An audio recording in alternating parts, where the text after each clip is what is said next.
Jay, you like the Stella Doral Swiss fudge cookie? Oh, who doesn't? You eat around the fudge, Jay? Like you eat you nibble around the fudge, or you you dive in? I eat out all the fudge, and then I just throw the cookie away.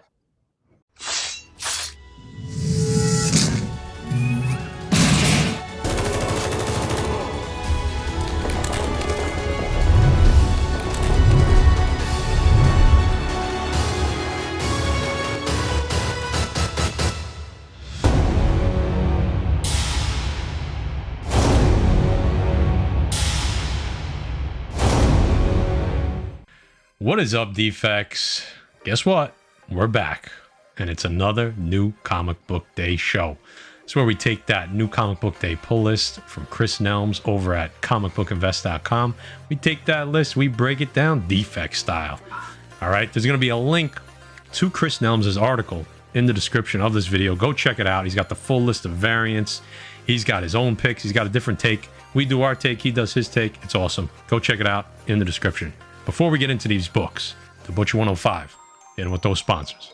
First up, we got Express Comic Book Pressing, Erod 212, your presser's presser for all your cleaning and pressing needs. Defects 10, get you 10% off. Not only that, but Erod is nice enough to pass along his discount from CBCS and CGC.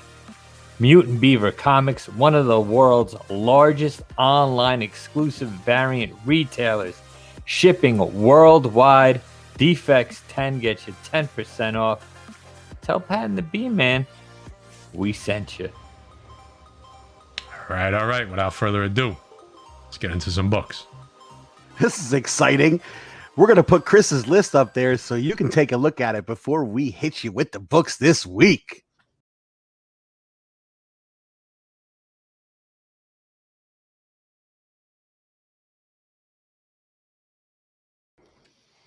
Defects. This week from Aftershock, you have God of Tremors #1. Matty Forge, tell him what we got. This is disturbing. This is a 48-page one-shot, so that's it. You get one story. That's what we got here. So this is from winning writer Peter Milligan. He did Out of Body, Shade, The Changing Man, X-Force. Illustrations by Pietro Kowalski. He did Join the Future and Sex, a 19th century gothic horror of exorcism, demonic worship, and epilepsy. So essentially, the boy that is the star of this, he suffers from seizures. His father and the family priest kind of like try to shelter him because they believe he's possessed, and he is. But it ends up that the demon that possessed him is the only one that's actually on his side. You know, the father and the priest end up being the bad guys of the story. So this looks interesting. Might be worth a pickup. You know, I know there's some buzz around this one this week. A priest, a bad guy? No. I was waiting for Jay to say something. 48 pages too long of a horror book for me. So no shit. Guys, next up from Boom Boom Studios, you know we got to show them over here. Jay's favorite thing to do, eat the rich. Yeah, #1. We got that cover A. We got that 1 in 10 incentive variant. We got the 1 in 25 incentive variant. We have the 1 in 50 foil incentive variant. And then we have the 1 per store, guys. Eat the Rich from Sarah Gailey and Pius Buck. Joey plans a summer with her boyfriend Aster in the affluential town of Crestful Bluffs. Crestful Bluffs, guys. Sounds rich. But beneath the affluential town's perfection lies dark secrets and deadly rot. Kind of like guys' underwear. After that fudge. Will Joey discover the truth before it's too late? And if she discovers the truth, will she make it out alive? So, guys, Boom Studios with another thriller comic book. Boom's doing big things. This sounds pretty interesting. Hey, listen, we talked about rich people in their weird ways before on this channel. They just do weird things, especially on vacation. So I think this is going to be a must read for me. Let me get that lady with those red gloves. So, Wow. Hey. Guys, this week coming in from DC, you got Batman Secret Files, Clown Hunter, #1. We say we're going to throw him in there in the middle of stuff, so you got a possible first appearance of a new clown villain. Clown Hunter's brutal mission to hunt down all the clowns from the Joker War continues, ladies and gentlemen. So if you guys were reading that, you know what? You might want to jump on this one. Oh, we know Maddie's excited about this one, guys. From Image, you got Noctera #6. I mean, I'm talking about this every chance I get, right? I go on Nerd Herd, I'm talking about it. It's Scott Snyder, Tony Daniels, the dynamic duo right now. For me, it doesn't get better than this right now, okay? This book, I'm not gonna talk about the series. I mean, I've talked about it to death. If you're not reading this, start, because it's phenomenal. There's some buzz around this. I just heard some news. There's some buzz around this. Some studios are starting to snoop around right now. Nothing official. Okay, don't get too excited, but you probably want to make sure you have that #1. All right. So awesome. This is my favorite series going right now. I suggest you pick it up. You will not be disappointed. Image doing big things. 100% top 3 out right now. 100%. What Jay needs after Terrificon from Image, guys, this week. Second Chances, #1. Jay, tell him about it. From Ricky Mamone and Max Bartoloni. Second Chances, guys. Second Chance Hotline. Call now for a new identity. All you need is cash, a proper referral, and a good reason to start over. Solicitation reads, explode onto the scene with this psychedelic, action-packed, bizarre noir that feels like John Wick in France. Guys, if you need a second chance, if you're down on your luck, all you have to do is call. I'll be your referral. This sounds good, guys. What do you think? Image? Man, I'm telling you, indie books, just you go from Clown Hunter to something like this, man. These indie titles are doing big things.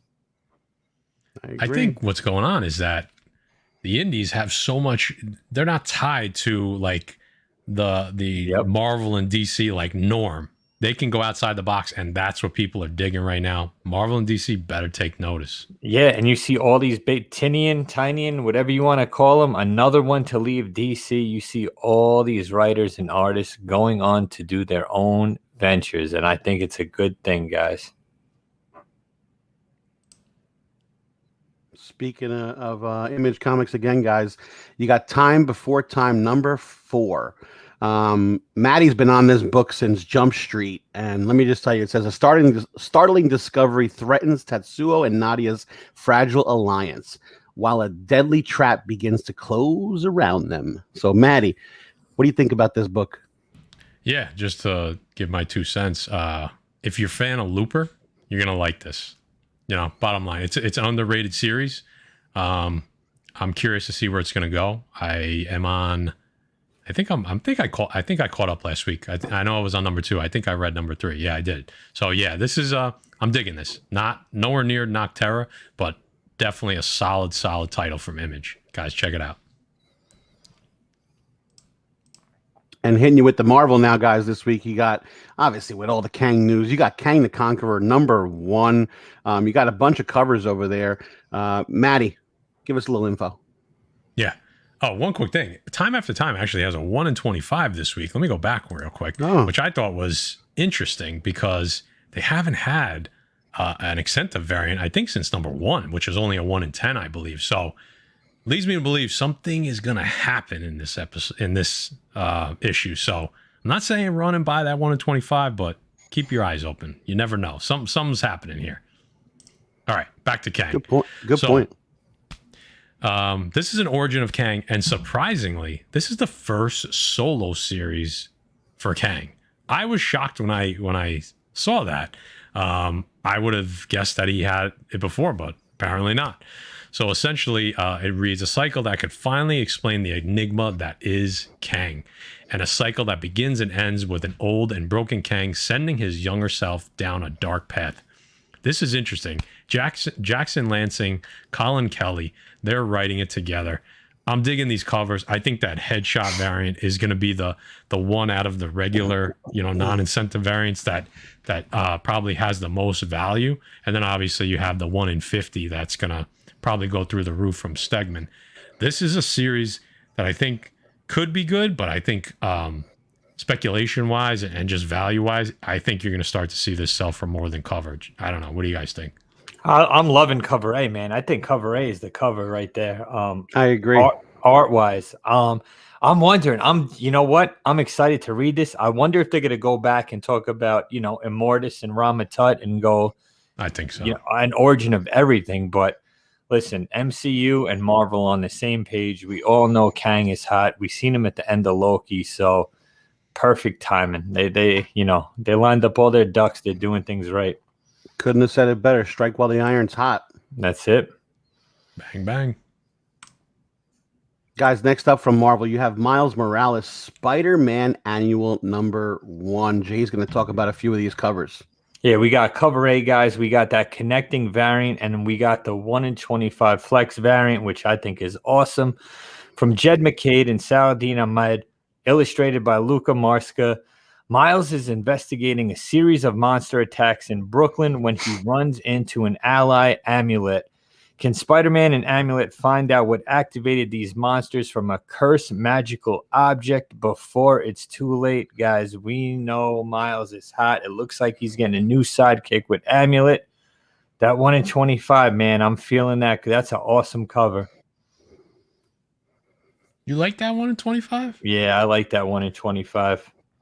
Looks like he's trying to pull a Tom Cruise Mission Impossible out of garage. Yeah, man. It's like come on, it's vintage, man. That looks that's an awesome depiction of Miles. I like it. At a garage sale. Yeah, I agree. At a garage sale, yeah. See? Guys, I'm Street Side Anthony taking pictures.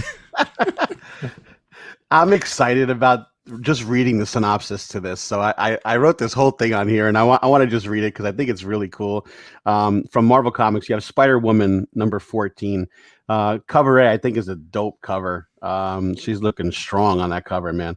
Then you got the Marvel Games variant, but this is the first appearance of Rose Roche. Is that how you say it? Sure, sounds right. Sounds right. But this is really cool. Did you think just because there was some done-in-one crazy action issues that this arc wasn't serious? You are wrong, true believer, as this issue picks up all the Kaiser Soze clues we've been leaving around and slaps you in the face with them. All I can say without spoiling more is that Jessica Drew is in for the fight of her life, and you don't want to miss it. When you reference Kaiser Soze in a synopsis, I'm all in, boys and girls. Yeah, when you're looking as thick as you do on that Marvel Games variant, I'm all in. I was just gonna say Spider-Woman's a sleeper, man. She's a sleeper. She's a sleeper pick. People sleep on Spider-Woman. Yeah, they do. Guys, this week from Marvel, you got X-Men: The Trial of Magneto #1. Maddie's going to talk about this, but I'll tell you this much. That 1 in 25 Finch variant, pretty cool. Yeah, let's go through the covers first. Like I said, that 1 in 25 Finch, digging it. The Capullo 1 in 50. I mean, who doesn't love Capullo? And then that 1 in 100 Hard Germ. Wanda, looking fresh. The Scarlet Witch. I'll take it. This is still under like the X-Men Jonathan Hickman universe. This is another 5-issue limited series. I love Magneto, so this one might be one that I just kind of read just for Magneto. So essentially, you got a murder, a trial, and a revelation that could change the landscape of mutant kind. Obviously, the trial of Magneto kind of leads to us to believe that. You have Leah Williams writing, and then you have Lucas Werneck and Edgar Delgado on the art. This could be promising. I wasn't, when I read the solicitations and I read the authors and the artists for the other ones, I wasn't as into it as this one. This one might just be, I might just read this one 5-issue series just for Magneto. And speaking of boom, boom, boom goes the dynamite. This week, you have Sacred 6, number 12. Jay's going to talk about the covers, but let's talk about Jay wishing he would come back in his next life on the guy on cover A. Yeah, I was gonna say, what's going on there, man? Oh, that's you. That's all you, bro. That's a mustache ride. we got the cover A. We got the 1 in 20 Burdez variant, and we got the 1 in 25 Gundiz variant. Guys, there's tons of variants for this Sacred 6. So from Christopher Priest and Marcos Ramos, all good things must come to an end, and that includes the saga of the Sacred 6. The dramatic close to this series, but as we all know, is an ending truly an ending? Listen, I want it to end, but just not for this guy on cover A. Give him a little bit more time here. At least he's going to go out happy. Defects, taking a break a second just to say thank you and hope you're liking what we're doing. Matt's going to put a little graphic up there. Hit the like button. Subscribe if you're not subscribed to the channel. Leave a comment in the comment section. You know we love talking about all these books with you every week. And keep coming back for New Comic Book Day show, boys and girls. Back to the show. Coming in hot. And Maddie's excited about this one. I know he's reading this. Moon Knight, number 2 from Marvel this week, guys. Moon Knight has established his territory, and the people within it are under the protection of his midnight mission. But what happens when those very people are turned into weapons against him? Ooh. You got a Natiz game variant, and then you got that 1 in 25 Finch. All the Moon Knight covers, you got a 1 in 50 Ramita Senior too. That's Matt, I'll show you now. But listen, the Moon Knight covers have been ridiculous. Everybody's killing them. I think they're great. But the story, Maddie said, is getting very interesting. Yeah, that Ramita nostalgia right there, right? That's awesome. I'm digging it. This series, if you haven't read Moon Knight before, this is a good place to start because they do a good job in the first issue of kind of trying to like get you a sense of who Moon Knight is. So for those of you that want to be Moon Knight fans, start reading this. I liked the first issue. I could tell you that I'm sure there's some Moon Knight fans out there that didn't, and I understand why.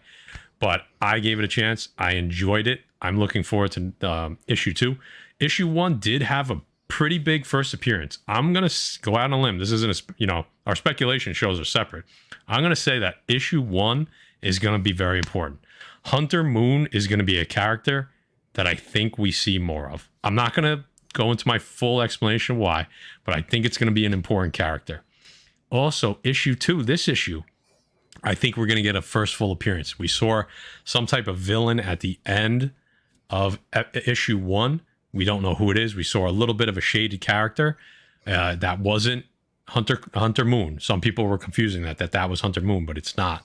So I do believe you're going to get a full first appearance of a character here. Maybe not an important character, but nonetheless, you're going to get a first full. But that issue 1, do not sleep. Grab it if you can, because I feel like Hunter Moon is going to be important. Any relation to Sailor Moon?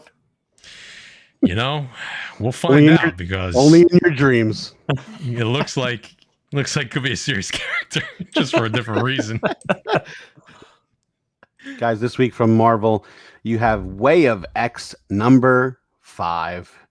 Jay, give us a little info. I know you like that 1 in 50 Lee variant. Yeah, that's an awesome variant. We got the cover A. Like Guy said, we got the 1 in 50 Inhuck Lee variant, guys, from Simon Spurrier, Jonathan Hickman, and illustrated by Bob King. What happens when the third law of Krakoa is broken? I'm guessing the same thing that happened when the first 2 were broken. What happens when all other solutions have failed? What happens when the Nightcrawler finally finds his way? Guys, again, I'm sure this is all tied into the trial of Magneto and X-Men and everything that's going on in Krakoa. We got Onslaught on that cover A. It's hard to keep. If you're an X-Men fan, kudos to you, because it's hard to keep up. It's hard to just hop on and start reading X-Men. But you know what? I think I'm going to give it a shot, especially with this trial of Magneto coming up. So I think I might wait for the omnibus and just get it all done in one shot. But if you're an X-Men fan, that 1 in 50 in Huckley might be something you want to grab up. And this is the last issue of this, right? If that's what you tell me, Matt. I think so. Yeah, I think they're going to do a bunch of 5-issue series that run consecutive. So this surrounded Nightcrawler. The next one obviously is Magneto, but I think they all tie together in some way. I think this is the last issue. Guys, I'm going to take a second right now to talk about a book from Red 5 Comics. This is the box number 1. And I'm going to take my time with this one. Leo Bloom is a private detective. His partner is a box. A magic box. Leo is framed for a kidnapping and finds out someone is out to steal his box. Can he find out who before either the police or the mafia find him? Now I'm going to take a second again and say 2 things before Jay does. 1, never met a box I didn't like. And 2, I hate it when people are out to steal my box. I married a box. There's so much to say on this topic. Who better to bring you this book than the Defects, right? I mean, come on. The mafia's out to get you. We're talking about boxes. What's not to like on this one? Yeah, seriously. Just stay home with your box. Just go pick it up. Are you too good for your box? I never met a box I didn't like. I like that guy. Yeah, you're welcome. Guy, you picking up the box this week? Guy, you picking up the box this week? Yeah, of course I am. Yeah, God, what kind of question is that? That's a dumb question. Pick up the box every week. Next, Second Sight Comics. You got CHESSMASTERS #1. Sounds interesting, Matt. Not to me, I'll be honest with you. I mean, there's some buzz around this, so we try to, just because it's on our list doesn't mean we're picking it up. We'll let you know when we're not picking it up, or you could just tell from the sarcasm that we're laying on, like when Jay picked Unicorn, or when we picked Christmas in July a few weeks back, whatever that was called. The Frosty book. Frosty book. Or the Rainbow Snowman. Sally the Snowman. Or the kid running home in his Uggs for his carbonara. You know what I mean? Wow. But here we go. People, there's buzz around this one. I'm just going to read the solicitation. That's the best I could do for you guys. From Bradley Golden, Gary McClendon, Marcello Salazar on the art. In the 25th century, society has finally emerged as a civilized population. Really. No more wars, illness, hunger, or racial hatred. However, the evil pawn master has seen this as an opportunity to control the weak and has been using his 8 royal pawns to wreak havoc throughout the city. Conversely, the government has put together an extraordinary team of individuals known as the CHESSMASTERS to battle against this corruption and oppressiveness. So many things I wanted to say while reading that, but I bit my tongue because I don't want to offend anybody. Listen, I'll tell you right now. If Bobby Fischer ain't the leader of the CHESSMASTERS, I'm not watching it. Yeah, watch it. It's a comic book. Yeah, I'm not reading it. I mean, when I think chess, I think Bobby Fischer.